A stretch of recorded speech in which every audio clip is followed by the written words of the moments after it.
Hello, friends. We are going to jump into a little Q&A. So I got an email this morning from a mom who is trying to help her 19-year-old daughter with cystic acne.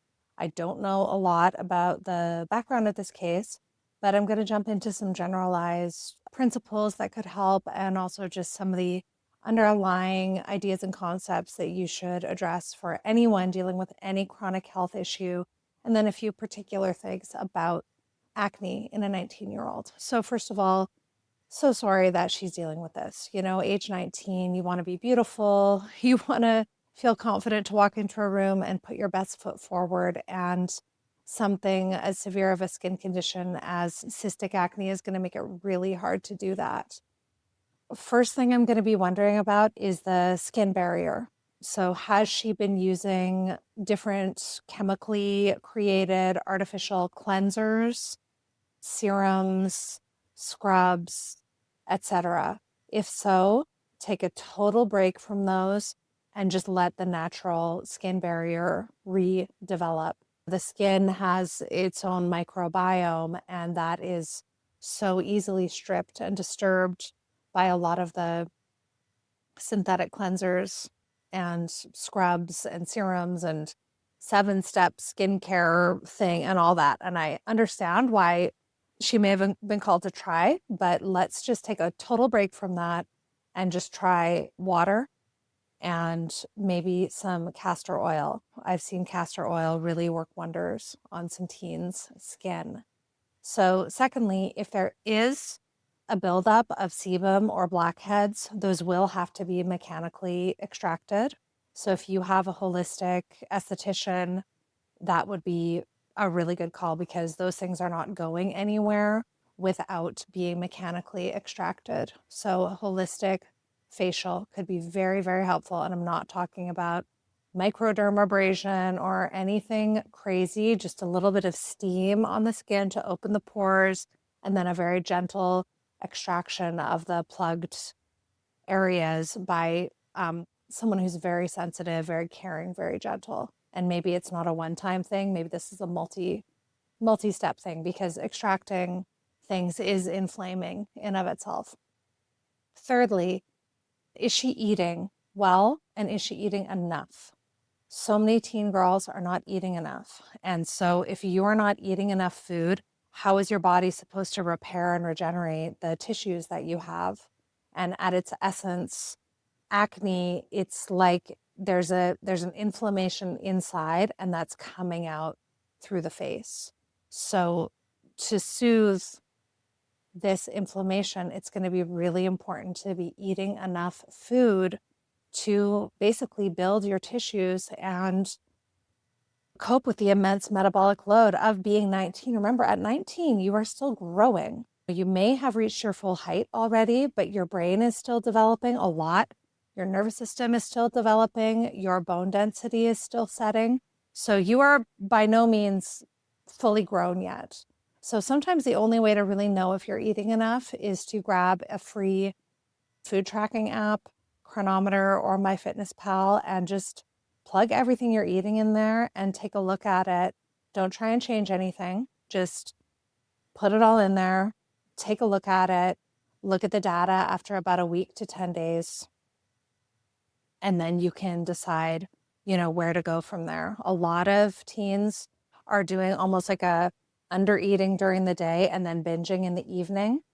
This is not going to be good. We want to eat most of our food during the day. Healthy breakfast, healthy lunch, healthy dinner, possibly a snack in between each meal, and then ideally a nice early bedtime.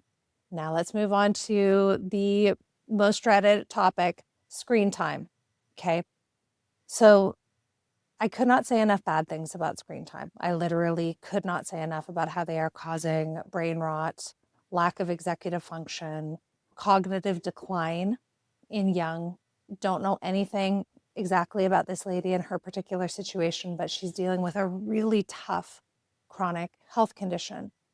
She's going to need all of her executive function skills, all of her self-discipline, all of her ability to plan, everything to muster the intelligence and planning and detective work that it's going to take to figure this out, because for so many chronic health conditions, it's really not one size fits all. There may be very unique pieces of the puzzle that you have to put together yourself. And excessive screen time is going to really damage your ability to do that.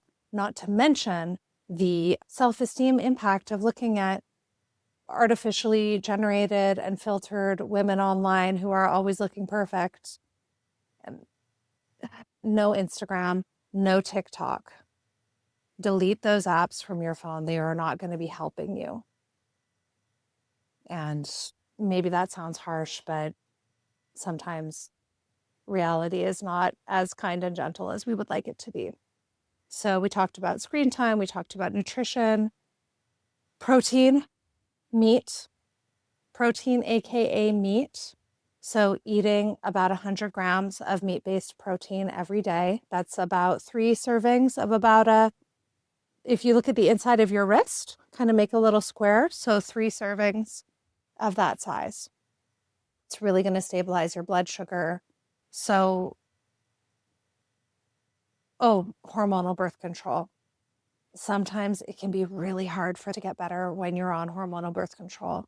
And this is a very nuanced subject because in a perfect world, women wouldn't need hormonal birth control. We would just be able to practice the fertility awareness method or just let nature take its course, and we would be supported in being fertile women.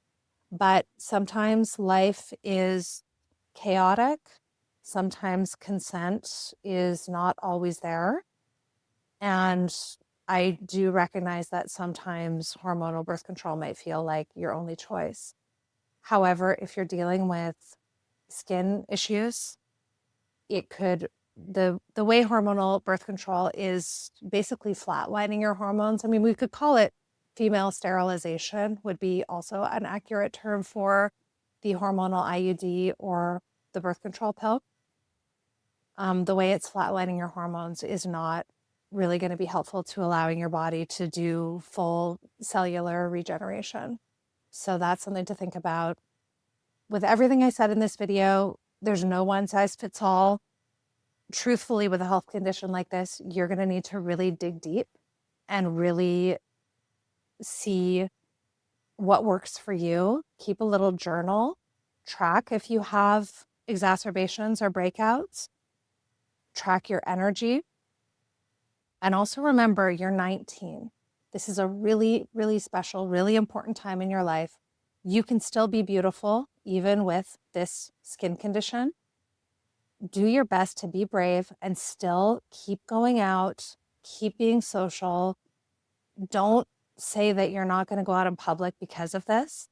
Nice people will still love you and they won't judge you and they will just understand, okay, we love her, but yeah, so she's got a skin thing going on. Who cares? If there's mean people that judge you, they suck. Okay. And that is on them, not you. But do not let this stop you from going out and participating in life during this very special time in your life. You need to be making friends. You need to be going places. You need to be doing things in person, not online, in person. Get out there and exchange energy and positivity with other people. And, even a further side note, even though you're dealing with this hardship, if you can get out of yourself a little bit and see how you can fit into this world as a person who is of service, whether that's through your job, within your friendships, as a volunteer, as a community member, just find ways to really experience your value and your impact, help other people. And I really believe that you can get better.